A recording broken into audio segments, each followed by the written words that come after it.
You have 6 weeks from now until Mania.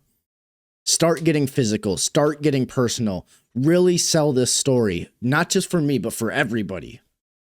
And as far as everybody else that plans to be on Mania, you need to be up to this level. Because Monday and Friday are so just atrocious and boring. Everything else is great. But if we need television to be like this on a consistent week-to-week basis, not just when it's WrestleMania season. Hell, WrestleMania season doesn't even feel existent right now.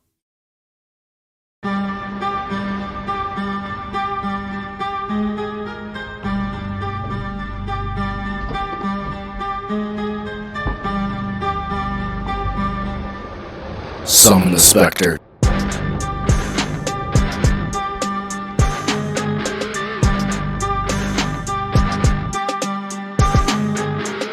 What's good, y'all? Welcome to episode 7 of the SpectreVerse Podcast. I am your host, JariSpectre, and this right here is none other than the SpectreVerse.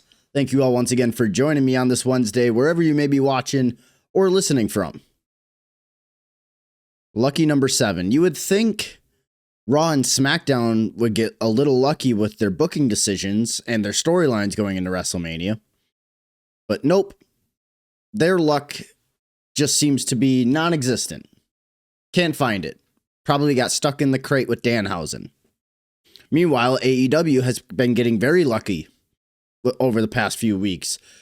This episode that we're going to cover today, not nearly as good as the past couple of weeks. Still decent, but it hasn't been nearly as good. And we are going to be covering that today. We're going to be covering SmackDown. We're going to be covering Raw. I will not be covering the Chamber. If you guys want to check out the Chamber review, I did go live after the show was over. I was a few drinks deep when I did it. But honestly, I'm going to stand on business. I thought overall it was a fine show. Was it great? No. But it was servable, passable. Couple hot takes here and there, but overall, I thought they did the job that they needed to. But yet, something still feels lacking. WrestleMania season feels lacking still. And I can almost guarantee that Triple H is really starting to feel the pressure, because now the fans are smart enough to be like, what the fuck are we getting on a week-to-week basis? But we're going to cover all of that and a little bit more right here on today's episode. I want to thank you guys once again for joining me. If you are new here, please go ahead and follow me on all social media platforms. That is at the SpectreVerse, as far as the channel on Facebook and Twitter. Anytime I go live, anytime a new podcast is uploaded, you can find it there first. You can also follow me personally on social media. You can follow at JariSpectre on Twitter and on Instagram. And then you can also follow my wrestling page on Facebook at Jaden Mercer. I believe the app should be now at JariSpectre, but if you're looking for a name, Jaden Mercer. And if you like what you hear and what you see, feel free to hit that like button, hit that subscribe button, turn on the bell for notifications. All links are in the description down below. First and foremost, AEW Dynamite started off, and we got to hear Mr. Excalibur and Nigel McGuinness along with Tony Schiavone. I appreciate and I miss hearing Nigel McGuinness's voice. I think he adds a more sense of realism to the show, which I do, in fact, appreciate. Show started off with Willow Nightingale and Harley Cameron, as well as Megan Bayne and Penelope Ford with their 30-second promos for their rematch for tonight for the tag titles. And then we also got the Young Bucks versus FTR. We had a video package that hypes up their match for Revolution. The Bucks are out for revenge after FTR attacked the Bucks family and hit a pile driver on the Young Bucks brother. I believe his name is it Matthew or Jonathan? Something like that. Maybe Brandon. I can't remember. But essentially, they hit a pile driver on the Young Bucks' brother on Collision this past Saturday.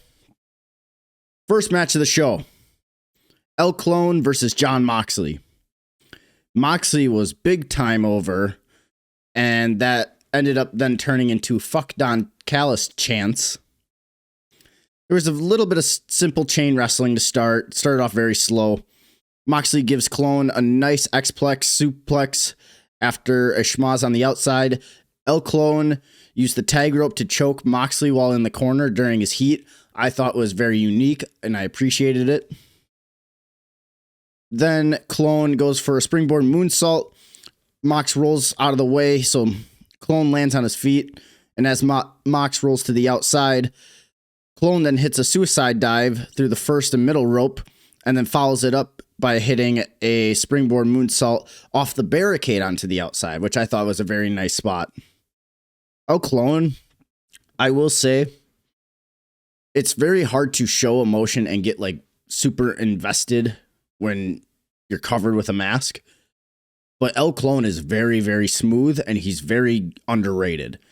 But I do hate, and I don't know if this was his idea or just what they want to see as far as whoever produces this match. Anytime El Clone is in a match, ever since that one spot he did that went viral about taking a pile driver and then popping right up onto his feet and no-selling it, they got to see that every single time now. And I feel like the more you see it, the more repetitive, the more overdone it's going to be. And it's not going to make you special, and it's going to hinder the pile driver in of itself. So I don't know if that's him that's doing it or if people are telling him to do it. But personally, enough's enough. It was fun the first time. It's not fun now. But Moxley ends up winning this one with a paradigm shift right into a Death Rider. Looked devastating as hell. Looked like he dropped him right on his head. Moxley looks strong going into Revolution for his rematch against Takeshita. That's going to be very good. We got a video package from Swerve and Omega last week, and pretty much just summarizing the story of what we gotten up until this point. After that video package, Prince Nana comes out by the announce table and cuts off Shivani, kicks him out, kicks out Excalibur. He then brings out Swerve Strickland from the crowd, and Swerve grabs a mic, and he says some people don't agree with what he did to Omega last week, and that's because he is one of their favorites. He says Kenny deserved it for calling someone else the most dangerous man in AEW, and said he is right back in line for an AEW title shot. He challenged him as a man and as a threat.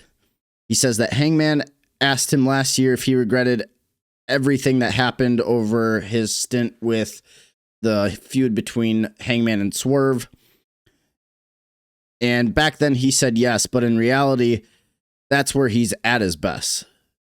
So going forward, he will no longer regret anything that he does or says. And if anyone is going to stop him, he will put them down to and remind everyone who the most dangerous man in AEW is. Swerve is great. I did see online that some people out there don't think that Swerve is a full-fledged heel. They don't think he's a full-fledged heel. I think that's absolutely downright ridiculous. And they might need to get checked. Because everything that Swerve did last week and now this week says otherwise. And by the looks of it, other than MJF, I mean, we got a few like full-fledged heels, but we need main event heels. We got a lot of main event baby faces. And you also got to consider, we got Hangman as a babyface, Omega's a babyface. Obviously, Will Ospreay is going to be a babyface when he comes back. Mox is a nice tweener that you can have do both, but I feel like he's kind of on his babyface run now, even though it doesn't seem like he's really changed at all. But I think having Swerve as a legitimate heel, he doesn't have to do anything, not sadistic. What's the word I'm looking for? He doesn't have to coward his way out, but he's just going to be that sadistic son of a bitch that will do anything and everything to win. So I think this is going to be great for him. Obviously, it's going to boost him up in the main event scene. And it's only just going to help out the people around him. And hopefully help bring up your undercard too. Because it seems like there's a lot of younger talent, but they don't quite have that same exposure yet. And having a nice heel like Swerve, who is great as fuck and can work his ass off, and he can make stars out of people if needed, he's going to help them. Granted, I don't think the up-and-comers are going to beat Swerve anytime soon, but he can at least give them some guidance and help them. Brody King was backstage, and he said he's going to prove that he's the next in line for an AEW title shot, and he will be the one reminding everyone that he is truly the most dangerous man in wrestling. Then we had Orange Cassidy versus Gabe Kidd. This immediately started with heat from Gabe Kidd. There was a nice sequence that led to a nasty right hook cutoff. Orange Cassidy showed some nice resilience, but he played a lot more defense than offense in this match. There was a nice sequence that led to a double down post Orange's comeback. Gabe Kidd ends up winning with an eye gouge right into a pile driver. After the match was over, Clark Connors comes out and attacks Orange Cassidy. Darby Allin's music hits, and then he comes out to even the odds. And it seems like this feud between Gabe Kidd and Clark Connors with Darby Allin is hopefully going to be the beginning of the end. That's just my personal opinion. I think they need to have a match, preferably at Revolution, just to kind of like get this thing going of like, okay, let's start wrapping this, not necessarily up, but like, let's have that first match. And then if we need to have a second one, let's do it. I don't think this should go into a 7-match series. I don't think that's needed. But I do think that a nice 1 to 3 tops matches is what this needs. That's it. And I feel like depending on how the first and the second one go, might not even need a third. But that's just my personal opinion. Renee Paquette backstage with Thunder Rosa and Chris Statlander and announced that it will be Tekla versus Thunder Rosa for the Women's Championship next week. Chris keeps saying to be careful, but Thunder Rosa doesn't listen. And when Renee asked Chris about it, all Chris did was just shake her head just like this and just walked away. So clearly they're leading to some sort of direction that either Chris Statlander is doubting herself, or I don't even know how you would describe. I don't know what they're doing with Chris Statlander now. Obviously, like they're trying to make her a focal point in this women's main event storyline. However, I feel like something's missing and we need to kind of act on it a little quicker. We had Kevin Knight versus Mansoor. This was just a glorified enhancement match to make Kevin Knight look good, which he did. Mansoor tripped on the rope trying to enter the ring, but made up for it rather quickly. I don't know if that was done on purpose or if that was a botch on his end. It happens. I get it. But either way, it's ended up looking fine. Kevin Knight wins with the UFO. Nothing too crazy here. Post-match, he cuts a promo and talks about Hangman and MJF and says that Hangman will wipe the floor with MJF, and then once Hangman wins the title, he wants a shot against the Hangman. So although they're the trios champs, he is kind of stepping a little bit out of his realm. Like he wants a shot at the world title, which is great because he's young and he has some ambition to try to get to the main event scene. Will it pay off is the question. I don't know quite yet, but I understand it. But at the same time, why don't you worry about the trios championships?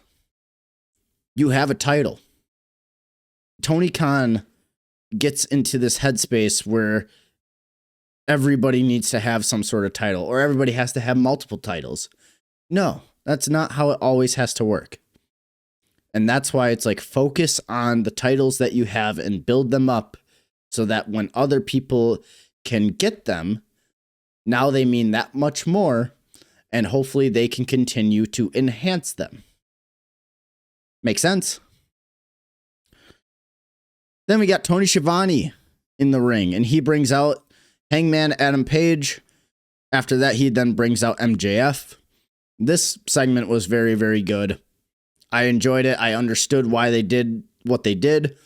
I know at least some people thought that they would have booked it a little differently. I thought it was fine, and I will go over to that segment right now. MJF comes out, and he says that it pains him to say that Hangman was brave and bold to put his AEW championship hopes on the line. He says that the people won't have a say in his stipulation. He figured out a way that is fair for everybody, and he says it's a game of luck, and that he has a quarter.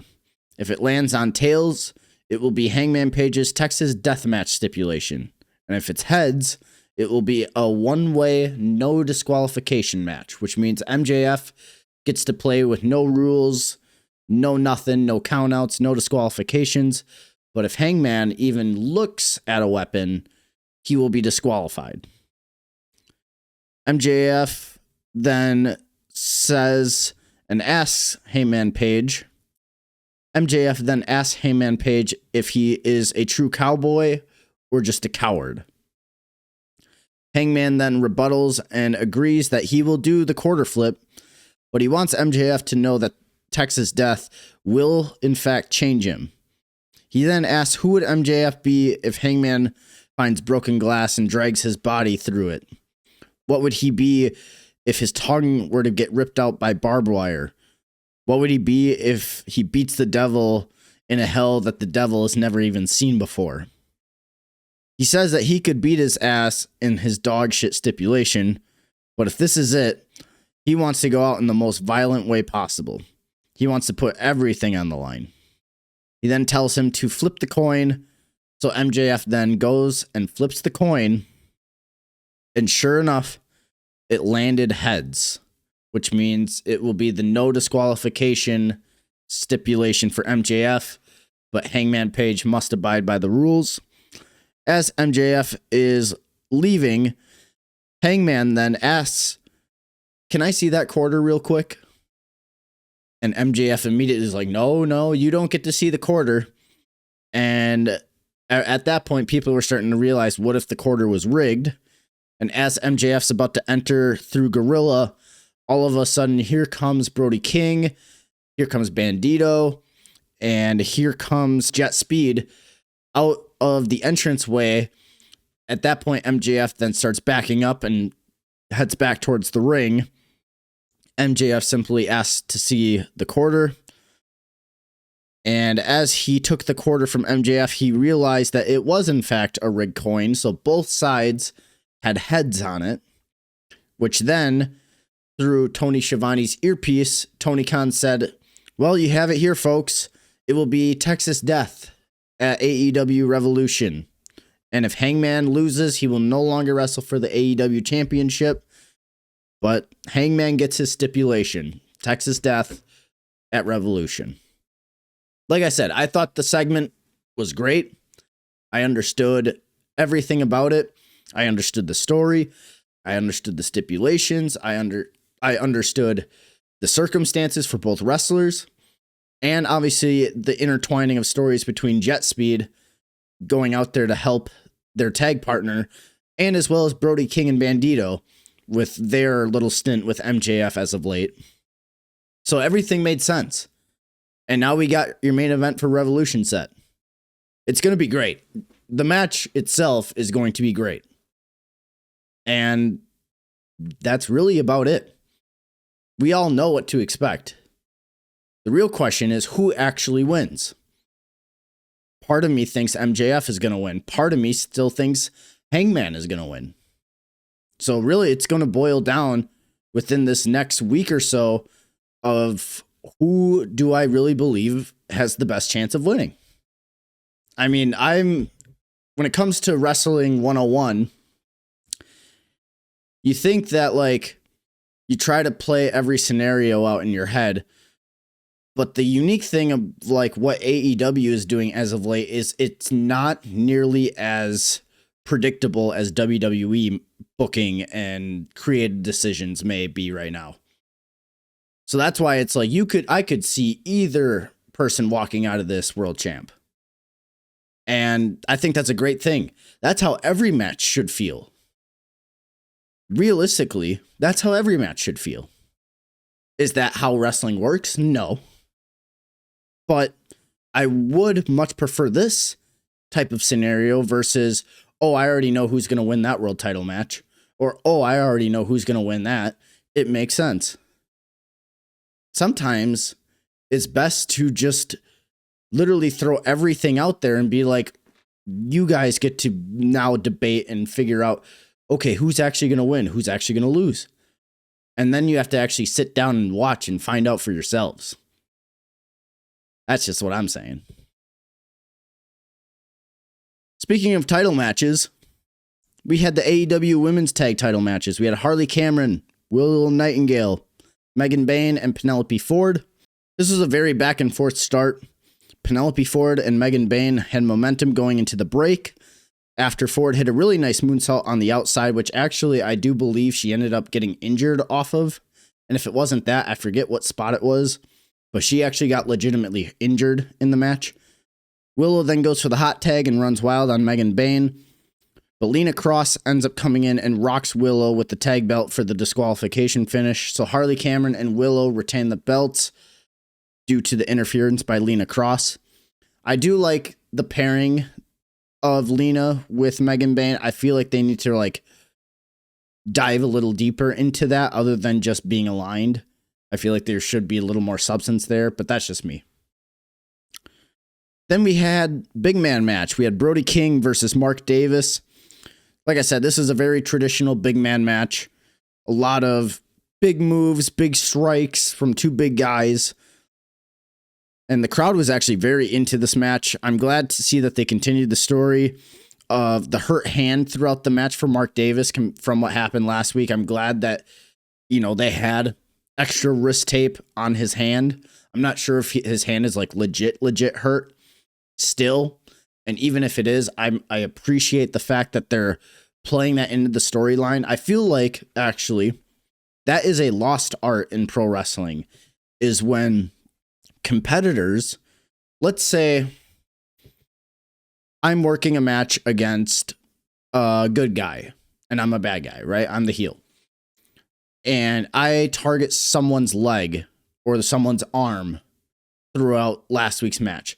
If they come out and wrestle this week, I want some sort of visual indicator that they just got their arm completely not destroyed, but it definitely is not 100%. And that's why I appreciate, like, if people come out wearing like bandaged ribs or a bandaged shoulder, obviously we know some of it is legit, but at the same time, like, it just adds more to the characters that these are legitimate fighters going out to the ring, even not at 100%, and still putting on the best performance that they can. That's what I miss in wrestling. Brody King ends up getting the impressive win. After the match, Brody grabs a mic and says that Swerve needs to look into his eyes and see the most dangerous man in AEW. He says he will be looking for a fight against him at Revolution. Bandito said he also wants a fight at Revolution. And then out comes Andrade. And they both stare off. Bandito then pulls out his gun, shoots at Andrade, and Andrade goes like this and drops the bullet. So now we got two matches set for Revolution. We got Swerve versus Brody King, and we have Bandito versus Andrade, which both matches I feel are going to be fan-fucking-tastic.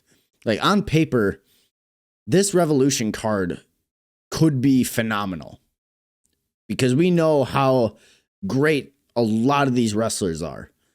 But now it's just booking everybody to look strong, either win or loss. Can we do that? I think so, but we'll see how smart they are.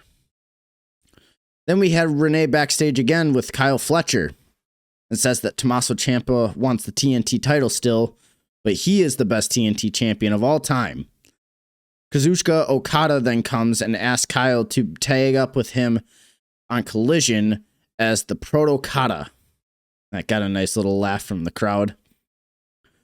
And then in the main event, we had the Rascals, the Young Bucks, and Jack Perry versus FTR and The Demand in a Mile High Madness 10-man tag, which realistically, it's the exact same scenario as Anarchy in the Arena, but just with a different name.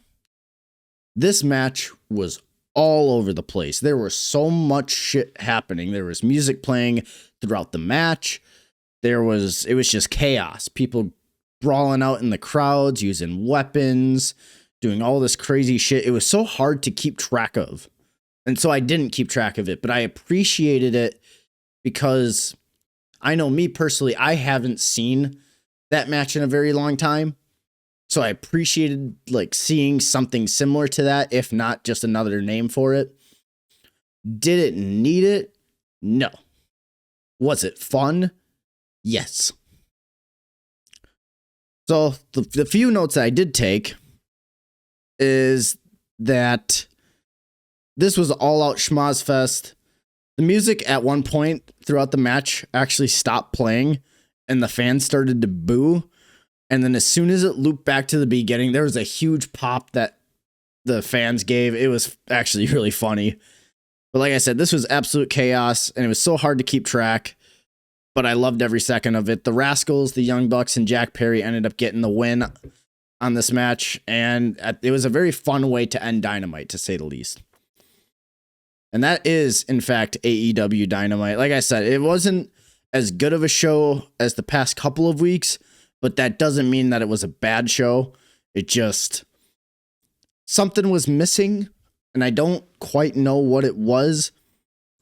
I think it was a lot more story-driven segments throughout the show versus last week watching them actually like play out, which I feel like you kind of need a little mix of both for a consistent wrestling show. You need to have stories playing out either in the ring, sprinkled in with a few little like storyline stuff. But if everybody's going out there and cutting a 30-second promo or some sort of video package or whatever the case, it's kind of hard to keep track of everything. Not even like keep track of everything, but to feel more invested into what you're watching. So that's my take on Dynamite. I still thought it was a very fine show. Don't really have too many complaints other than the ones I just gave. But now on to Friday Night SmackDown.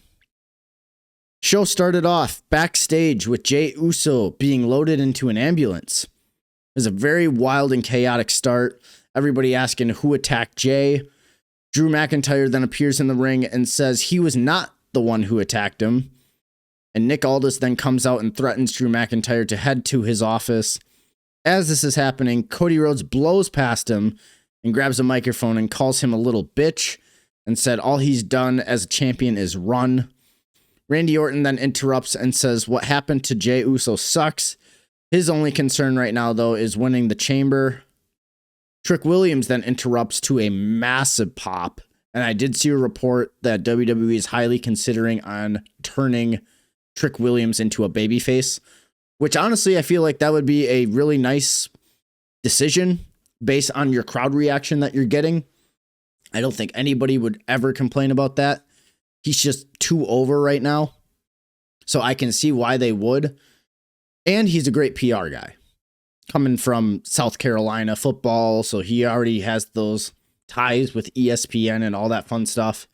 He would be a great guy to have it. But I feel like he's doing so well being a heel and just doing his shtick at the same time, where it's like you don't want to just make him something that he's not. And even if he isn't that, we won't know. I feel like they should just keep having him do what he's doing.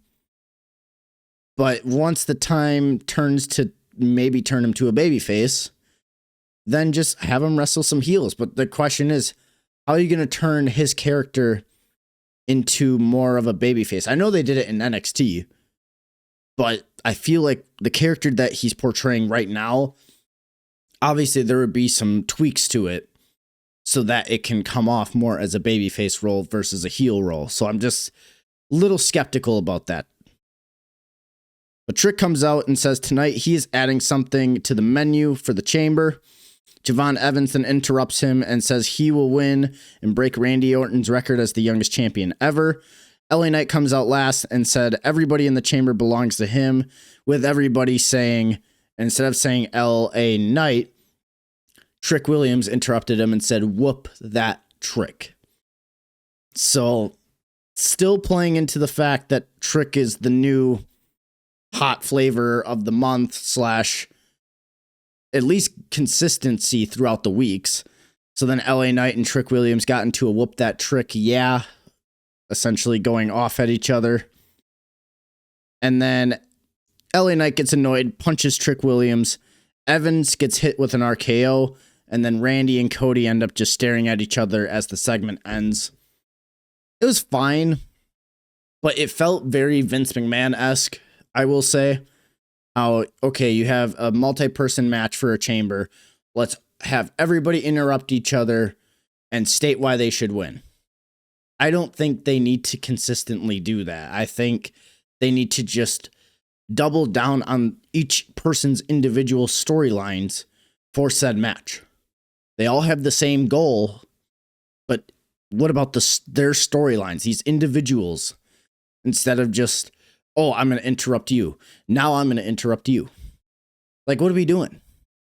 What are we doing? Tiffany Stratton was backstage, and she had an interview and was immediately interrupted by Asuka, which led to a match for tonight. However, this match actually didn't end up happening because Asuka actually subbed out Kairi Sane instead.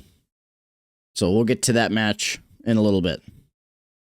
Uncle Howdy versus Solo Sikoa. The winner gets the lantern. I will say this storyline has been boring. I was a huge Bray Wyatt guy when he was still alive. God rest his soul. But man, the Wyatt Six their fall from grace needs to be studied. Because they felt special for a very long time. I wouldn't even say special for a very long time, but for a good consistent amount of time, they felt special. And now they feel like a joke. All of this feels like a joke. I will say, though, Solo Sikoa is a very good performer. And he plays his role so very well. And he's decent in the ring. So somebody to consistently keep an eye out for the next couple of years. I feel like his time will for sure come. But right now, he's been killing it. But sadly, nobody really cares about Uncle Howdy. The match itself, it was a fine TV match.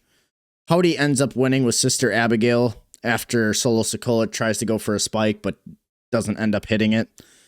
Post-match, Uncle Howdy goes to grab the lantern, and as he's about to grab it, he's immediately attacked by the MFTs, and then they steal the lantern again. Again. So you're telling me you have a match where the stipulation is the winner of said match gets the lantern. The babyface who originally owned the lantern wins. Great. So the babyface gets the lantern back. Now, because the babyface won, we got to attack him and then steal it again. Why was this match a thing? If that was the case, why was this match a thing? This could have been 2 minutes tops. The match could have never even happened if you wanted to go that route and have Uncle Howdy come out to the ring and then right before he's about to get in, then gets ambushed. But, like, what was the purpose of this? None of this shit made sense. And it still doesn't. There was no resolution to any of this. And nobody fucking cares about this. Like, what the fuck was that? That was my immediate thought watching this. I was like, what the fuck was that? Anyways, Nick Aldis goes to talk to Drew McIntyre, and the Vision then pop up to talk to Aldis, and Heyman opted to put Logan Paul in for Jey Uso for the last spot in the chamber. Rhea Ripley and Io got interviewed about tonight's tag title match and says she is taking it one night at a time, and tonight is about the tag titles, and then after that, she will worry about the chamber. Tiffany Stratton versus Kairi Sane. Like I said, Asuka was supposed to wrestle in this, but she opted out and put Kairi Sane in instead. And that is because we all know that they wanted to keep Tiffany looking strong going into the chamber, and you can't have her look strong against someone, A, who's in the chamber with her, and 2, you can't let both people in the chamber take a loss right now. So the booking of the match didn't make sense to begin with. They obviously went the route where it's like, okay, we'll have Kairi Sane in there instead to make Tiffany look good. But I don't really think this really benefited anybody, if I'm being completely honest. Chelsea Green and Alba Fire come out to watch from ringside.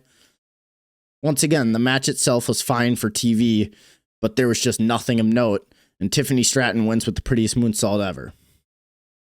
Essentially, just more momentum for Tiffany going into the chamber.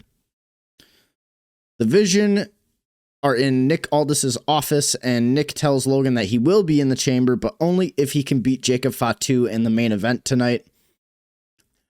Obafemi versus The Miz. Miz is secretly known as the gatekeeper of the main roster, so anybody that gets called up from NXT is immediately put with The Miz to see if they're worthy enough or not. Miz then quickly grabs the mic and says he doesn't want to fight, and he understands what it is being the locker room leader, and kind of talks about when he was Oba's age and how he had to look at The Undertaker and try to earn his respect in the same way that Oba should do that for The Miz. But then shortly after that, it just turned into a giant squash match. Obafemi wins very, very easily. Nothing of note.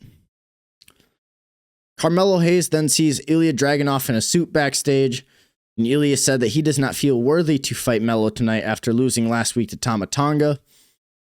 But I do appreciate the fact that wins and losses do matter to at least somebody. So that was kind of nice to see. I wish everybody else in WWE would take note to that. But then Melo heads out to the ring for a U.S. Open Challenge, and it is answered by Matt Cardona. The match itself was good, but it wasn't great. And Cardona worked kind of like, it was almost like he worked a little bit in slow motion. Like he was just kind of going through the motions, where Melo is a little more high octane. So it was just a clashing of styles, but it was fine. It was solid. It's sad to see what WWE is doing with Matt Cardona, though, compared to his run that he had on the indies, and right now he's really not doing anything worthy of note other than chasing for the U.S. title. Nothing really of note, but Carmelo Hayes retains with the verse 48. Then we had another squash match. We had Jordynne Grace versus Candice LeRae. Jordynne Grace came out to crickets, partially because of her fucking music, and 2, because they have not given us a reason to care about Jordynne Grace. I think they need to take a step back. And I talked about this, I think last week or 2 weeks ago. Take a step back. Tell us who Jordynne Grace is and why should we care? And then while doing that, maybe you should give her some good fucking music to make her feel believable. Because right now, whatever the fuck half of this roster, including her, is dealing with is horrible ass music that nobody can decipher who it is. It's literally, you play SmackDown versus Raw, whatever the fuck, and it's create a superstar music 07 or create a superstar music rock version 12. Like, nobody can have specific music for themselves. Are we that fucking stupid around here? But like I said, this match was nothing of note. Jordynne Grace wins, just giving her some more momentum. I didn't care. I literally did not care. Sami Zayn wanted to talk to Cody Rhodes backstage, but Cody just shook his hand and walked off. He then tries to talk to Jacob Fatu, and Sami then suspects that Fatu was the one that attacked Jay, or at least threw that out in the air, which really pissed off Jacob. He then goes into his conspiracy theory bag, and it ended up just backfiring on him. And Sammy then flips a table in frustration, and he's just visibly upset. Clearly, this loss and the past couple losses are really eating at Sammy, and he's trying to still stay relevant. But it's, I think people are like, oh, maybe it's time to turn him heel. And I was one of them. I'm like, if they were to bring back Kevin Owens, I think it would make sense just to get Sammy to where he ideally is kind of booked right now, but he has some sort of purpose. Right now, you can't just be the good guy all the time trying to please everybody, because you ain't going to get anywhere. So hopefully they have some sort of resolution to this story. Then we had Rhea Ripley and Io Sky versus Nia Jax and Lash Legend for the women's tag titles. This match wasn't nearly as bad as the first match they had a few weeks ago. Really nothing crazy of note other than the finish. Rhea Ripley goes for the Riptide on Nia, which, trying to do a Riptide on Nia, good luck. But Lash was the legal woman in the ring and ends up hitting the Lash extension for the finish. So now we got new tag champs. We got Nia Jax and Lash Legend as the tag champs. I think it's a nice spot for both of them. I don't know if having Lash with Nia is the best look, because what is Nia going to teach Lash? Realistically, well, like, what is that going to do? I don't think it's going to do anything. The last person you want to be learning from really is Nia, or at least maybe from like a generalizing and understanding roles as far as what to do when you're a babyface, what to do when you're a heel. I feel like that she can learn from. But as far as what to do in ring, he ain't going to learn anything from Nia Jax. And then we had the main event. Jacob Fatu versus Logan Paul. Winner replaces Jey Uso in the chamber. The match was predictable. Yeah, it was decent. Theory and Heyman pop up on the apron. And as Fatu goes for Heyman, Theory ends up hitting a low blow on Fatu, followed up by a punch from Logan, and then hits a splash for a very close near fall.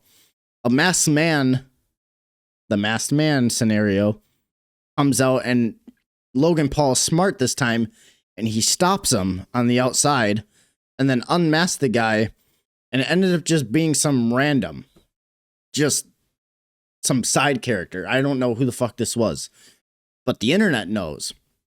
And they said that is actually one of the students from the Black and Brave Academy, which is the school that Seth Rollins actually runs. So Fatu then goes up for a moonsault, and as soon as he hits the top rope, he gets blasted with the title from Drew McIntyre as the ref didn't see it, and Logan Paul rolls him up for the finish. So Logan Paul ends up replacing Jey Uso in the chamber. I thought that was the right decision. I don't know. Well, hindsight is 2020, but when I watched it on Friday, I was just like, this show was so fucking boring, and it didn't really feel like much of anything of note happened, and it really just felt like a waste of 3 hours, which I know SmackDown is going to be consistently at 3 hours, but fuck, this show is so hard to sit through. It really is, and really nothing ever of note happens. And it's just like, why? Why? Like, how do you expect fans to care on a week-to-week basis if you don't care on a week-to-week basis? It's just mind-boggling to me. Elimination Chamber was on Saturday. I will not be covering that today because I went live as soon as the show was over on Saturday night. If you want to go check it out, you can hit that little card right there and go check out my real thoughts and opinions. I was a little tipsy when I hopped on here and went live, but I still stand by everything. I thought the matches themselves were fine. I thought Finn Balor versus Punk was really, really good, and people should take notes on that, and that both men are in the running for best workers of the year thus far. Obviously, Swerve and Omega are also up there, but I think that title match was very, very good. Becky and AJ was solid. The women's chamber was solid. The men's chamber was all right. Overall, like, there wasn't anything like horribly bad. It was just consistent good, but never great. It was just consistent good, other than Finn Balor and Punk, which I thought was fan-fucking-tastic. Everything else was just passable and solid. Last, but certainly not least, we had Raw.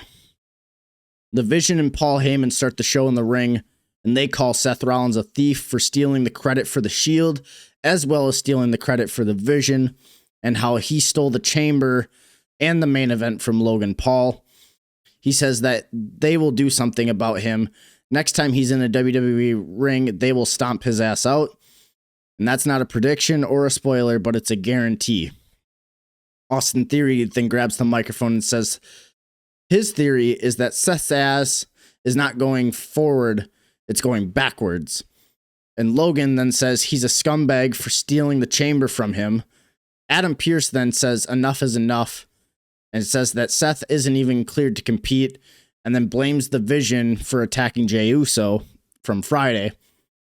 As this is all going on, two masked men pop out, and Logan and Theory both chase them off individually, which leaves Paul Heyman left in the ring.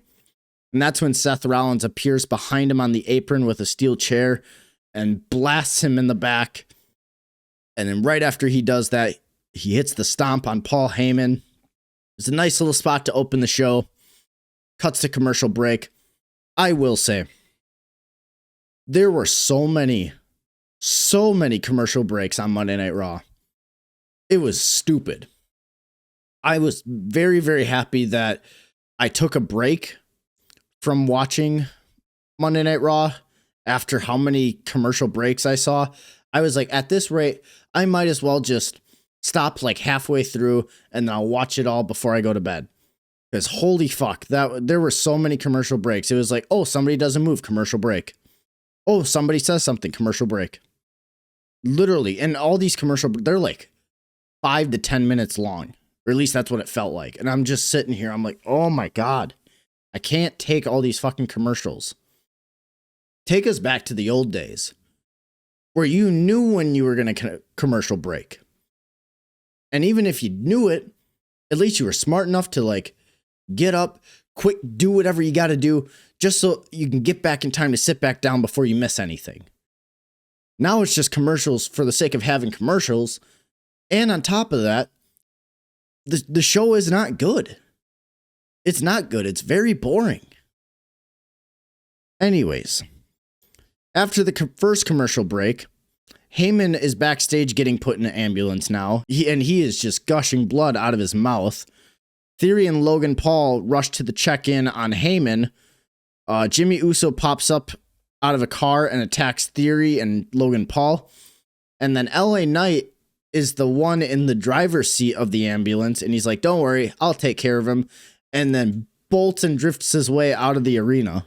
So now LA Knight, her storyline just took Paul Heyman.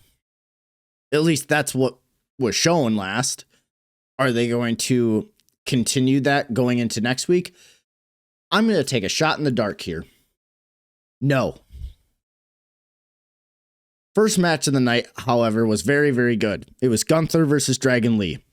And we anticipated that it was going to be good whenever they were going to get in the ring. They got in the ring tonight, and fuck, they killed each other. And it was fantastic. Gunther is making his way towards the ring and is immediately attacked by Dragon Lee during his entrance. Dragon did such a good job at showing resilience. His selling was on point. The moves that he did hit looked meaningful and impactful. And it told the story of what they've been trying to tell over the past month or two. I thought that like Dragon Lee should be very proud of himself for the match that he had. Gunther is great, but I think Dragon Lee showed his ass off tonight. Gunther's pacing as a heel is perfect. He is the perfect heel. And I will stand by that until I can no longer stand. Like I said, Dragon showed great babyface fire. Once again, there were like 3 different commercial breaks throughout this match. Fucking stupid. But towards the end of the match, there were a group of nasty power bombs from Gunther. He then follows Dragon Lee on the outside, hits a power bomb onto the apron, and then immediately a power bomb onto the announce table that did not break. They get into a little squirm of, who's going to get counted out, which was very, very nice. Ended up leading into an Operation Dragon on the outside and a suicide dive. Very, very well done. Gunther's about to get counted out. He slides back in.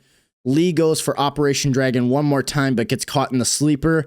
And as soon as he gets caught in the sleeper, Gunther rips his mask off so that he immediately has to tap. Very, very good match. Kairi Sane and Asuka backstage, and Asuka is just screaming at her. That's literally the segment. That's all it was.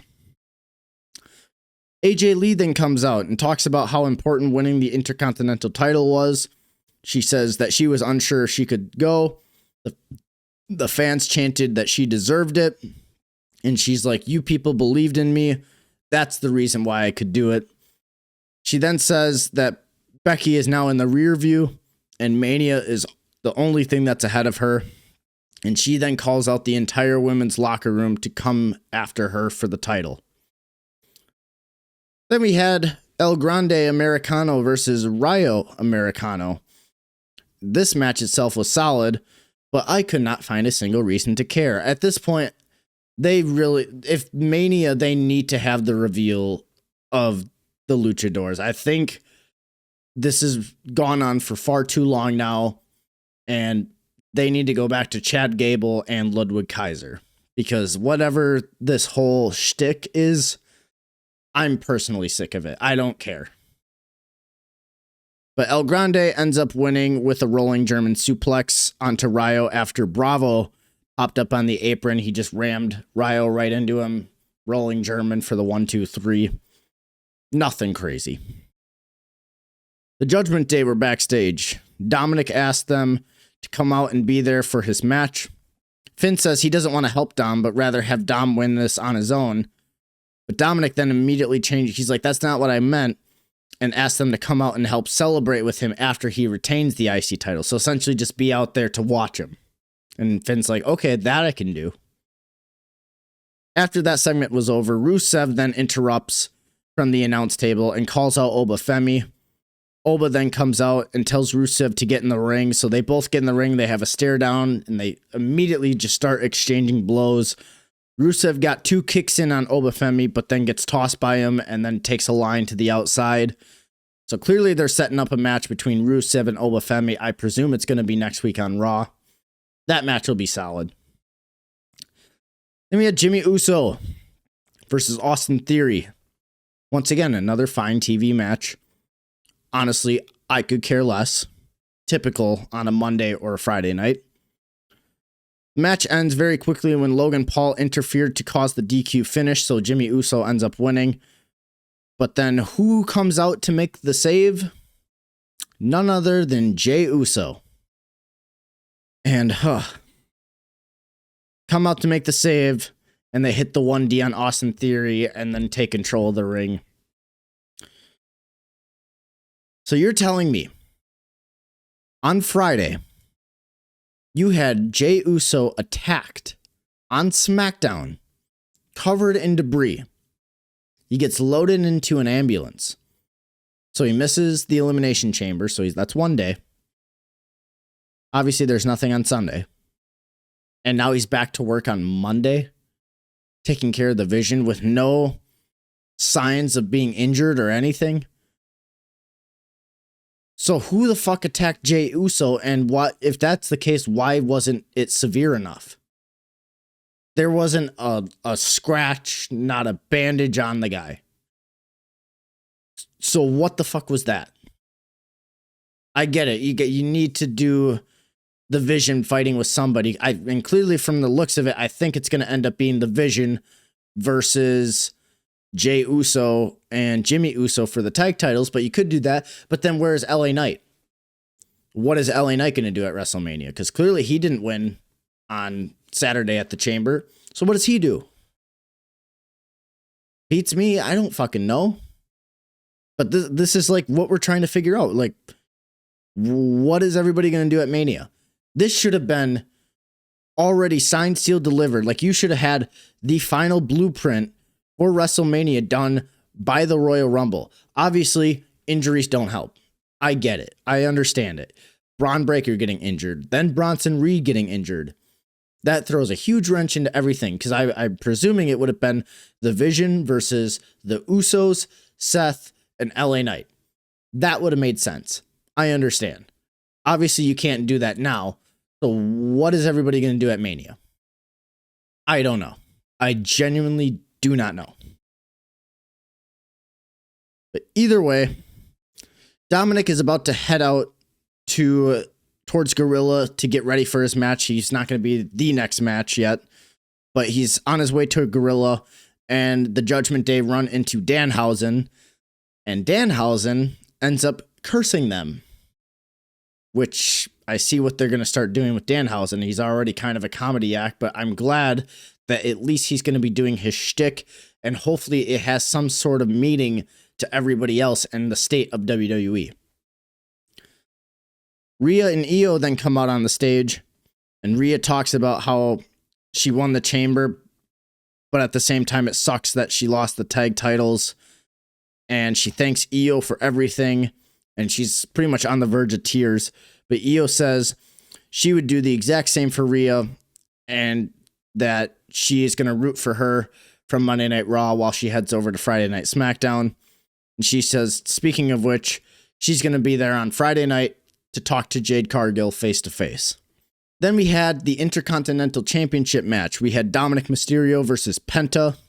This is a very back and forth start, with Penta getting the one up going into another commercial break.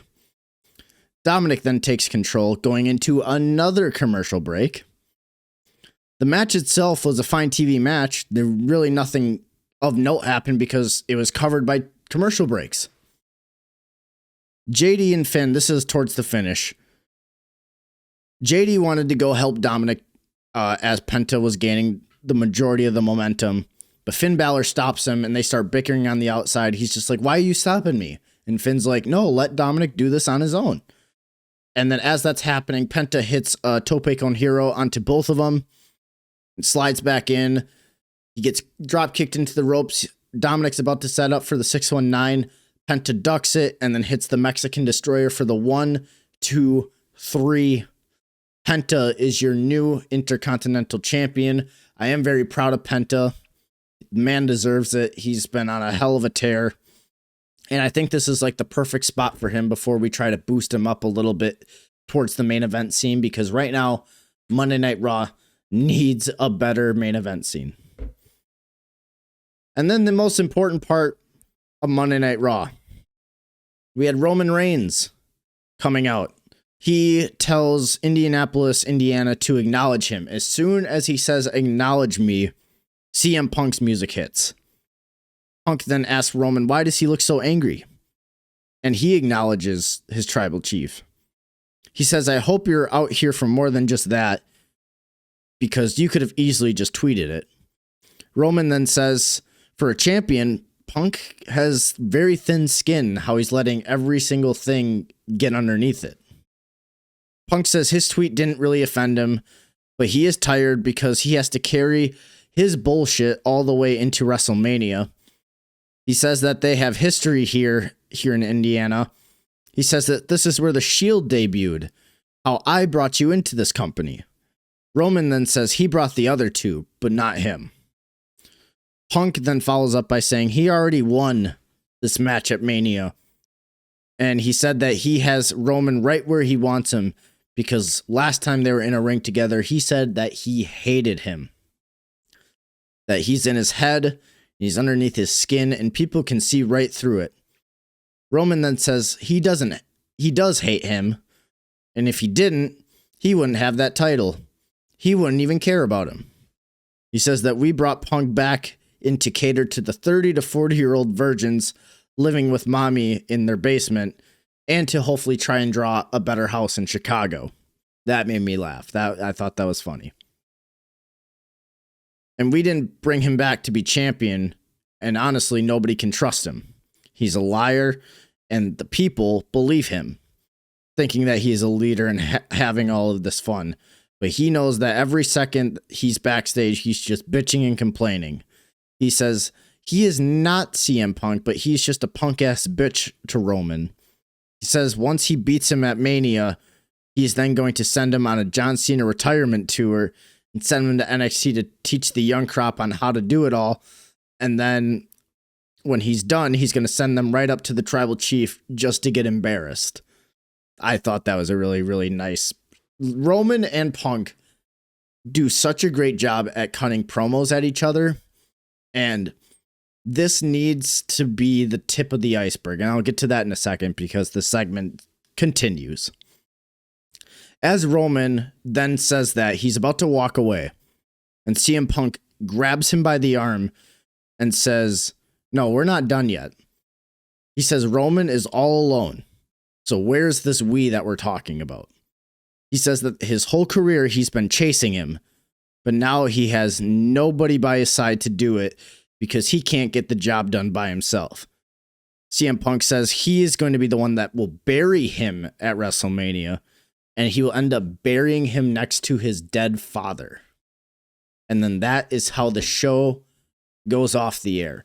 That segment in of itself was the only true saving grace of Monday Night Raw. Granted, you had a nice segment to start the show. Obviously, you had Gunther versus Dragon Lee, which was solid. You had the moment with Penta winning the IC title, and then you had this. Everything else, I did not care about. Roman versus Punk is the only true thing carrying WrestleMania into any sort of importance right now, which is sad. It's really sad. The fact that we're relying on Roman and Punk to do everything and to make everything feel important. This is how things should feel. This isn't even like, this was 2 times that this is the second time they talked in the ring. They had the first promo, which was very, very good. Then they had this one, which was just as good, if not better. Now it's the time we need to start really throwing, instead of jabs, let's throw punches. Let's get physical. You have 6 weeks from now until Mania. Start getting physical, start getting personal, really sell this story, not just for me, but for everybody. And as far as everybody else that plans to be on Mania, you need to be up to this level. Because Monday and Friday are so just atrocious and boring. Everything else is great. But if we need television to be like this on a consistent week-to-week basis, not just when it's WrestleMania season. Hell, WrestleMania season doesn't even feel existent right now. AEW Dynamite, they're doing fine. And they're going to continue to do fine. And it's only hopefully going to get better. But WWE needs to get their fucking shit together because this is awful. And that's how we're going to end today's podcast. Like I said, it's WrestleMania season. Everybody gets excited for Mania season, but it does not feel like WrestleMania season watching this on a week-to-week basis. And I hope that it gets better.